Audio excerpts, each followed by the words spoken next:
Hello అందరికీ welcome back to my channel. ఇంకా శ్రీరామనవమి అయితే వచ్చేస్తుంది.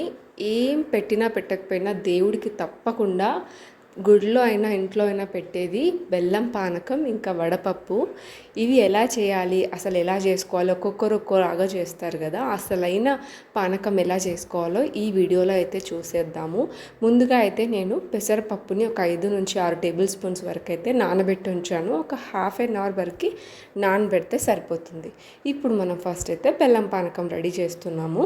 బౌల్లోకి 1.5 గ్లాస్ వరకు వాటర్ తీసేసుకొని 2 నుంచి 2.5 స్పూన్ వరకు మనం బెల్లం నార్మల్గా అయినా వేయొచ్చు అండ్ బెల్లం పౌడర్ కూడా వేస్తున్నాను.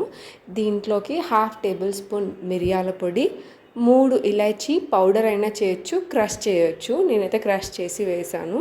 ఇది బాగా కలిపేసేయాలి. బెల్లం మొత్తం కరిగిన తర్వాత మనం చిటికెడు ఉప్పు వేసేసుకొని ఒకసారి కలిపేస్తే మనకి బెల్లం పానకం అయితే రెడీ అయిపోతుంది. మనకు నార్మల్గా గుడిలో పెట్టే పానకం అయితే ఇలానే రెడీ చేస్తారు. ఇప్పుడైతే మనం ఇంకా బెల్లం పానకం సపరేట్ బౌల్లో తీసేసుకొని దేవుడి దగ్గర అయితే పెట్టేసేయచ్చు.